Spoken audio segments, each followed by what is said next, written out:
क्या आपको पता है कि आप अपने होम लोन या कार लोन पर जो एमई भरते हैं उसमें आप असल में बैंक को कितना एक्स्ट्रा पैसा देते हैं? अक्सर लोग सोचते हैं कि उन्होंने 10 लाख का लोन लिया है तो 10 लाख ही चुकाएंगे। लेकिन सच्चाई जानकर आपके होश उड़ जाएंगे। 10 लाख के लोन पर आप आसानी से 5-7 लाख रुपये या उससे भी ज़्यादा सिर्फ ब्याज के तौर पर दे सकते हैं। आज हम यही समझने वाले हैं कि ये एमई का सच क्या है और आप इस जाल से कैसे बच सकते हैं। नमस्ते दोस्तों, पैसा पाठशाला में आपका स्वागत है। आज बात करेंगे उस एमई की जो हमारी जिंदगी का एक अहम हिस्सा बन गई है। घर खरीदना हो, गाड़ी लेनी हो या कोई महंगा गैजेट, हम सब एमई का सहारा लेते हैं। एमई का मतलब है इक्वेटेड मंथली इंस्टॉलमेंट, यानी एक फिक्स्ड रकम जो आप हर महीने बैंक को चुकाते हैं। ये सुनने में तो बहुत आसान और आरामदायक लगता है ना? एमई हमें चीज़ों को अफोर्डेबल लगने में मदद करती है। 50,000 का मोबाइल जो हम कैश में नहीं ले सकते, वो 5,000 की एमई में हमें सस्ता लगता है। लेकिन यही वो पहली गलती है जहां हम सिर्फ महीने की किस्त देखते हैं, कुल चुकाई जाने वाली रकम नहीं। ये एक मीठा जाल है जो हमें बड़ी चीज़ें खरीदने के लिए लुभाता है, लेकिन इसका असली बोझ अक्सर हम समझ नहीं पाते। तो आखिर इस एमई में होता क्या है? आपकी हर एमई में दो मुख्य चीज़ें होती हैं। एक है आपका मूलधन, प्रिंसिपल अमाउंट, यानी वो पैसा जो आपने उधार लिया है, और दूसरी है ब्याज, इंटरेस्ट, जो बैंक आपसे उस पैसे को इस्तेमाल करने के बदले लेता है। शुरुआत में आपकी एमई का ज़्यादातर हिस्सा ब्याज होता है और धीरे धीरे प्रिंसिपल का हिस्सा बढ़ता जाता है। चलिए एक आसान उदाहरण से समझते हैं। मान लीजिए आपने 1 लाख रुपये का पर्सनल लोन लिया, 12% सालाना ब्याज दर पर 5 साल के लिए। अगर आप सिर्फ 1 लाख चुका रहे होते तो कोई दिक्कत नहीं थी। लेकिन इस 1 लाख के लोन पर आपको हर महीने करीब 2,224 रुपये की एमई चुकानी होगी। अब सोचिए, 5 साल तक हर महीने 2,224 रुपये देने पर कुल कितना पैसा हुआ? 2,224 रुपये प्रति माह, 5 साल यानी 60 महीनों के लिए। कुल चुकाई गई रकम हुई 2,224 रुपीज़ टाइम्स 60 इक्वल्स 1 रुपी, 33,440। यानी 1 लाख के लोन पर आपने 33,440 रुपये सिर्फ ब्याज के तौर पर दिए। ये तो सिर्फ 1 लाख का छोटा सा लोन है। अब बड़े लोन्स का हिसाब सोचिए, जैसे होम लोन या कार लोन, जहां ये रकम लाखों में पहुंच जाती है। सबसे बड़ा खेल होता है होम लोन में। मान लीजिए आपने 50 लाख का होम लोन लिया, 8% सालाना ब्याज पर, 20 साल के लिए। आपकी एमई करीब 41,822 रुपये होगी। 20 साल यानी 240 महीने। अगर हम इसकी कुल रकम जोड़ें तो ये हुई 41,822 रुपये बाई 240 इक्वल्स 1,37,280 रुपये। ये है वो कुल रकम जो आप बैंक को चुकाएंगे। यानी 50 लाख के लोन पर आपने 1 करोड़ से भी ज़्यादा चुकाया। इसमें से 50 लाख तो मूलधन है, लेकिन बाकी के 50 लाख से ज़्यादा आपने सिर्फ ब्याज के तौर पर चुकाए। सोचिए, एक घर खरीदने पर आप लगभग एक और घर की कीमत सिर्फ ब्याज में दे देते हैं। ये आंकड़े सुनकर दिमाग घूम जाता है ना? लेकिन यही एमई का असली सच है। एमई का एक और सबसे बड़ा दुश्मन है लंबी अवधि, टेन्योर।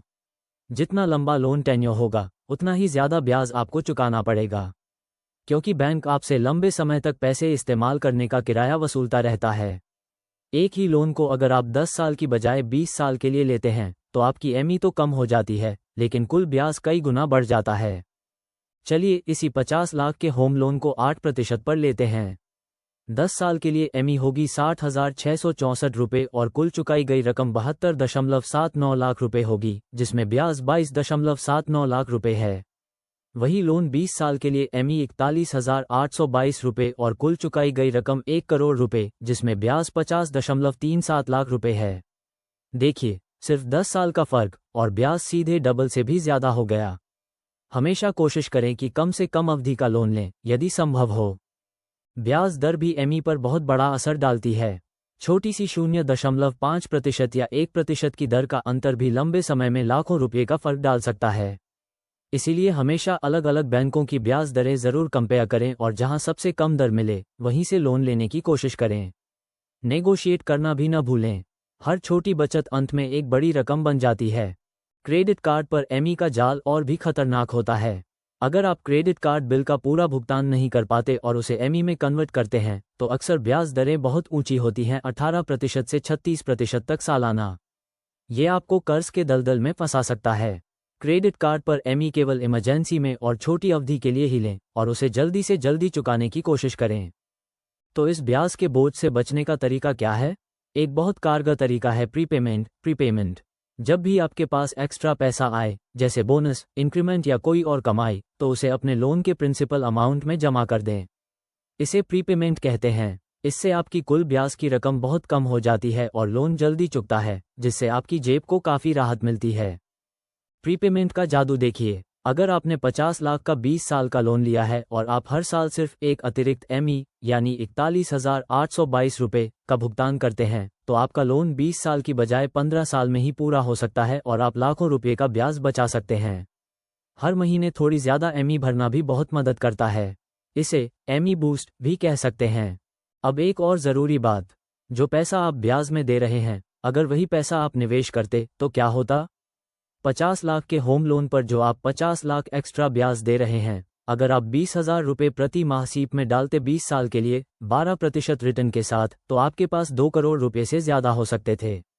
ये है एमई का असली नुकसान, अपॉर्चुनिटी कॉस्ट। इसका मतलब ये नहीं कि एमई हमेशा खराब होती है। होम लोन जैसी बड़ी चीज़ों के लिए एमई ज़रूरी है, क्योंकि हम कैश में घर नहीं खरीद सकते। लेकिन यहाँ भी समझदारी से काम लेना चाहिए। हमेशा अपनी कमाई का 30-40% से ज़्यादा एमई में न बांधें। यह आपको वित्तीय संकट से बचाता है और आपको अपनी अन्य ज़रूरतों के लिए भी पैसा बचाए रखने में मदद करता है। तो एमई लेते समय कुछ बातों का ध्यान रखें। 1. हमेशा कम से कम ब्याज दर पर लोन लें। 2. कोशिश करें कि अवधि टेन्योर जितनी कम हो सके उतनी रखें। 3. जब भी मौका मिले प्रीपेमेंट ज़रूर करें। 4. क्रेडिट कार्ड एमई से बचें। 5. अपनी कुल एमई अपनी मासिक आय के 1/3 से ज़्यादा न रखें। ये आपकी वित्तीय सेहत के लिए बहुत ज़रूरी है। सबसे पहले अपना इमरजेंसी फंड बनाएं। 6-12 महीने के खर्चों के बराबर पैसा आपके पास हमेशा होना चाहिए। इससे अगर कभी कोई वित्तीय दिक्कत आती है, तो आपको नया लोन नहीं लेना पड़ेगा या एमई मिस नहीं होगी। यह आपकी वित्तीय सुरक्षा की पहली सीढ़ी है और आपको लोन के दबाव से भी बचाता है। आप अपने बैंक से ऑटोमेटिक प्रीपेमेंट का ऑप्शन भी ले सकते हैं, जहां हर महीने आपकी एमई के अलावा एक छोटी सी एक्स्ट्रा रकम सीधे प्रिंसिपल में चली जाए। ये एक out of sight out of mind approach है, जो आपको बिना ज़्यादा सोचे समझे लाखों बचाने में मदद कर सकती है और आपके लोन को तेज़ी से चुकाने में सहायक होगी। अपने लोन्स को समय समय पर रिव्यू करते रहें। अगर ब्याज दरें गिर गई हैं या आपको कोई बैंक बेहतर डील दे रहा है, तो अपने लोन को रिफाइनेंस कराने पर विचार करें। ये भी एक अच्छा तरीका है अपनी एमई और कुल ब्याज को कम करने का। बस इसके जुड़े शुल्क और नियमों को ध्यान से समझ लें। तो दोस्तों, एमई का सच ये है कि ये हमें बड़ी चीज़ें खरीदने में मदद करती है, लेकिन अगर सावधानी न बरती जाए तो ये आपको ब्याज के बोझ तले दबा सकती है। याद रखें, कम टेन्योर, कम ब्याज दर और नियमित प्रीपेमेंट, यही हैं एमई के जाल से निकलने के मंत्र। अपने पैसे को समझदारी से मैनेज करें और अमीर बनें। अगर आपको ये जानकारी पसंद आए हो तो इस वीडियो को लाइक करें, अपने दोस्तों और परिवार के साथ शेयर करें और पैसा पाठशाला को सब्सक्राइब करना न भूलें, ताकि आप ऐसे ही और वित्तीय ज्ञान प्राप्त कर सकें। अगले वीडियो में फिर मिलेंगे, तब तक के लिए अपना और अपने पैसों का ध्यान रखें। धन्यवाद।